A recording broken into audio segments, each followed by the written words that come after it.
Starfish troopers.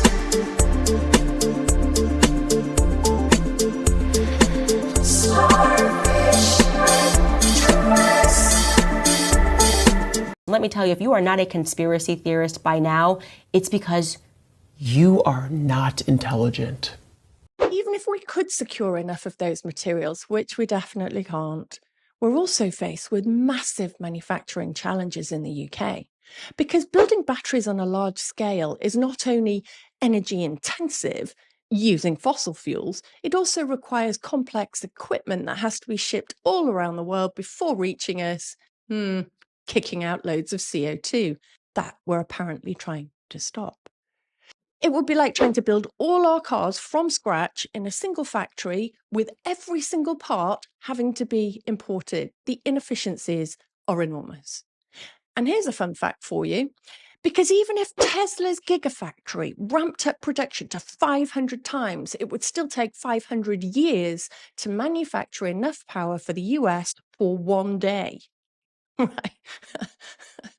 So the UK, to even contemplate this within 7 years, is practically impossible. That up, avoiding a climate lockdown by the WBCSD, that rolls off the tongue. That stands for the World Business Council for Sustainable Development.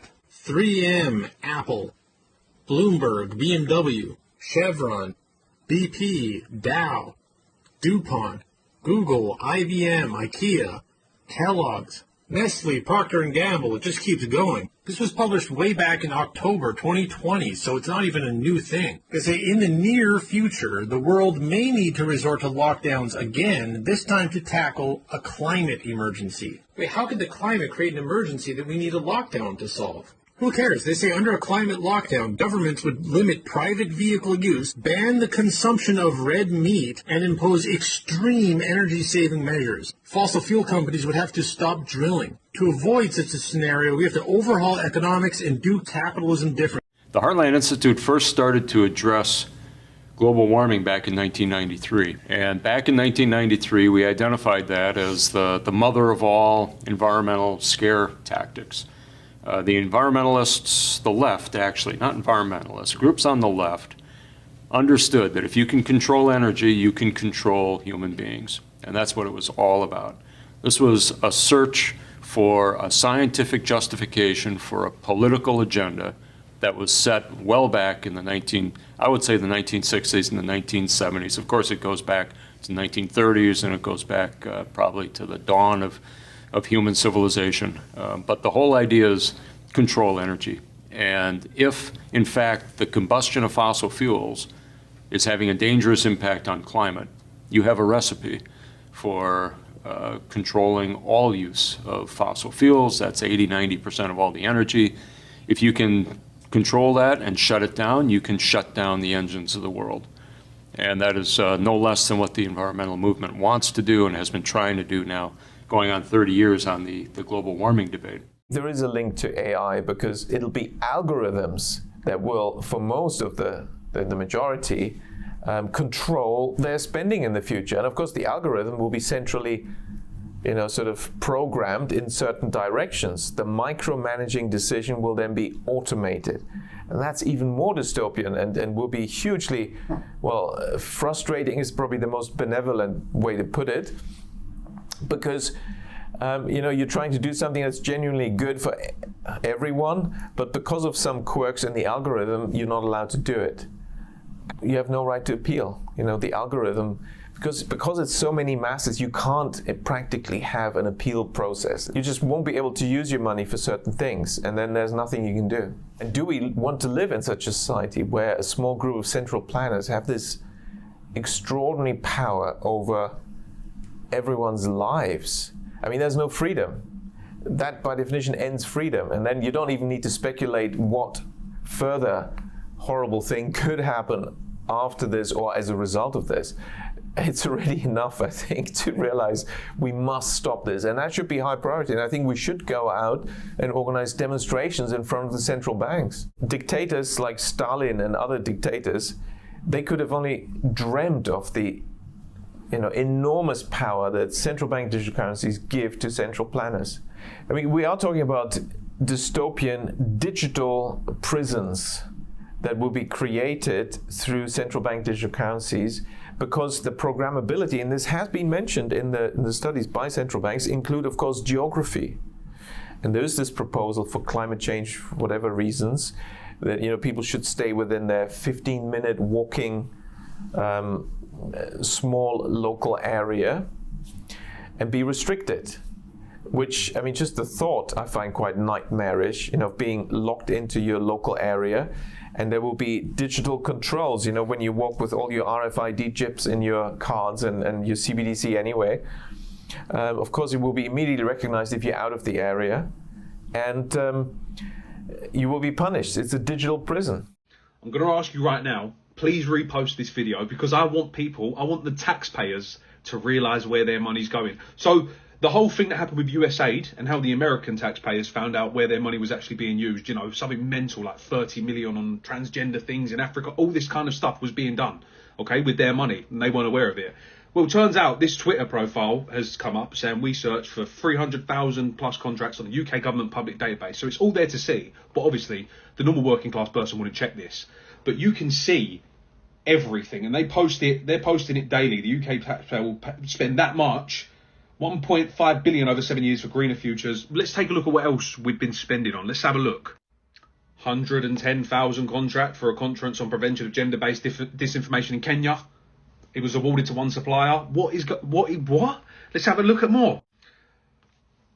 A contract for enhancing gender and human development outcomes in Nepal, strengthening system. What is going? This is where your money's going.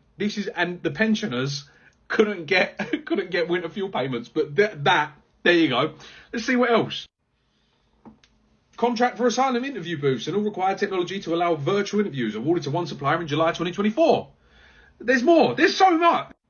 We spent that much on countering disinformation in Ethiopia. What the fuck? Why? We're not in... What is that even... You ever see a meme that is just too spicy to be real? I'm talking a meme like this one. In 1919, Ford wanted to use extra profits to raise employee wages and employ more people. Dodge sued them, saying a corporation's only responsibility is to increase shareholder value. This set the precedent for current US corporate law. They even provide a source. And what is up with this logo? So just to clarify, one company says, hey, I'm gonna pay my employees better because that's the right thing to do. Then a different company, their competitor, objection, Your Honor, objection, illegal. Yeah, a really good habit to get in is to just take 10 seconds to Google it. And in this case, they provided a source, but you can just take a series of keywords in order from whatever you're looking for. And that's usually a good way to find it. And first, I gotta find this Dodge logo. Is this real? Bro, what? Dodge Brothers used a logo that resembled the Star of David, featuring two interlocking triangles representing the unity and brotherhood of the Dodge brothers, John Francis Dodge and Horace Eldon Dodge, who were not Jewish. So it was first used in 1914, discontinued in 1938. Whole articles about it. What? So am I the only one who's wondering who put up the money to help them found Dodge Motor Company? Because that's quite the coincidence. If you know your history of Henry Ford. They specifically addressed this. One popular belief was that the symbol was chosen to anger their competitor Henry Ford, a notorious anti-Semite, but the Dodge brothers insist that that's not what it was. The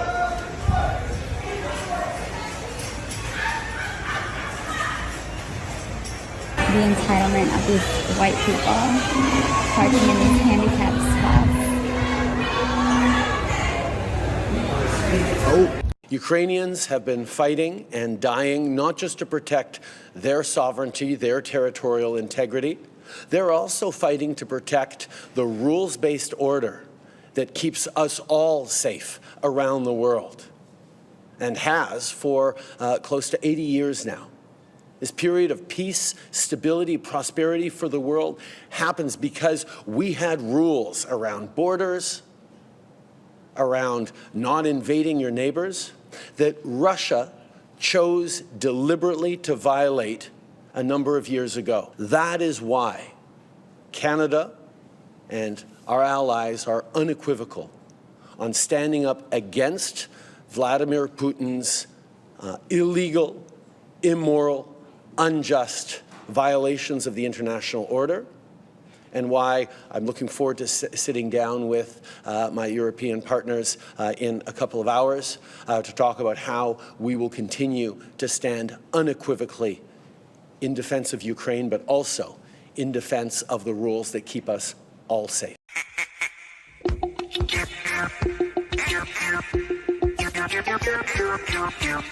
Important. Wake up, because the government is coming for your data. This is probably going to be the most important 6 minutes and 40 seconds of your 2025. Not just your future data, your past data too.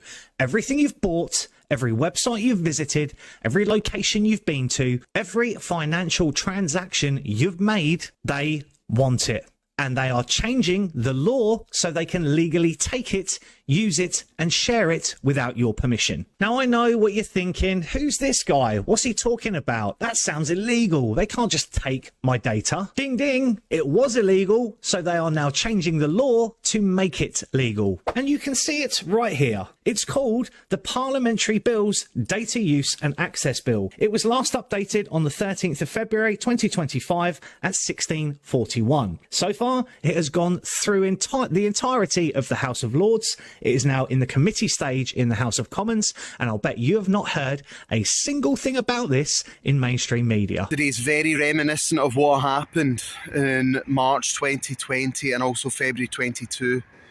All the shills, even all the people that you think are on their side. Look at all the GB News commentators, Tom Harwood, Camilla Tominey, we've called her out, she doesn't like it. They're all shilling the official government line. They're all pushing it. This is one of these times where the order goes out, everyone has to take the government agenda because they know it's game over for Ukraine, they know it's game over for Zelensky. The only thing that worries me is I think they're going to put troops on the ground and they'll bring in all sorts of laws to shut down on free speech. I think that's what they're going to do. This government is out of control. Starmer's out of control. British establishment are completely out of control. Bunch of lunatics, all warmongers, all war hawks. They've all drank the Kool-Aid on Ukraine. Because clearly, look, you know I'm very critical of Trump, very critical of Vance on a number of issues, but they're 100% correct about Ukraine. Everything they're saying is right. Everything Trump's saying is correct. This little con man, this thief, this beggar, this cokehead, this degenerate has destroyed Ukraine. And he's getting finally called out for it. So look, just be aware, all these YouGov polls as well, utter bullshit. 3% of people support, Trump on it, they're saying 3%. It's not even right as a statistical anomaly. Total lies. YouGov, they're pushing all the lies just like they did during COVID. The MSM will all unite, Mockingbird Media, see through it all. See through all the lies. And again, it's a good opportunity to find out who's on the payroll and who is being paid to shill. And they're all showing their true colours just like they did during COVID and the first few days of this needless war. Speak to you later. Bye. I'm delighted to be joined by a member of the Chinese community as I apologise for using the phrase Chinese whispers. I appreciate that this is deeply offensive to the Chinese. I completely understand why they went totally mental. I'm delighted to be joined by a mental health campaigner to witness my apology for using the phrase, they've gone mental. I can see some of you are surprised that I'm apologising, but no. Gone are the days when getting an apology out of me was like getting a fiver out of an Aberdonian, eh? I would like to apologise to the largest Aberdonian community, the Aberdonians. I do understand that Aberdonian feelings are important. I'm surprised, actually, that our diversity officer didn't make that clear to me. Honestly, sometimes around here it's like the blind leading the blind. I would like to apologise to Scotland's blind community. I hear your concerns, and I promise you they will not fall on deaf ears. I would like to apologise to the deaf community. I would like to say sorry. When I realised what I'd said, honestly, I had a fit. I apologise unreservedly to all of the epileptics in Scotland for my use of the word fit. I completely understand why you've got a bee in your bonnet. I would like to apologise to anyone connected with bees or the wider bee community. Bees indeed are a vital part of society. I tried my best to get a statement that wouldn't offend anyone. I really did. But do you know, when me and my advisors get together, honestly, it's like two bald men fighting over a comb. I would like to apologise to Scotland's bald community of which I am a member. I would like to apologise and exonerate myself. Chief, I'm sorry. Chief, you're forgiven. I was particularly pleased with my final apology because I could apologise and accept the apology at the same time. I do like to kill two birds with one stone. I would like to apologise to the entire avian community for my cruel and insensitive words. We're going to go into Fort Knox to make sure the gold is there. Are they going to? You know that we're going to go into Fort Knox. Do you know about that? That was a bad bump. Are they going to eliminate more national security positions, civilians there? We'll see what happens. But one of the things we do want to look, I mean, we hope everything's fine with Fort Knox, but we're going to go to Fort Knox, the fabled Fort Knox, to make sure the gold is there. Where would the gold have gone? If the gold isn't there, we're going to be very upset. Let me tell you, if you are not a conspiracy theorist by now, it's because You are not intelligent.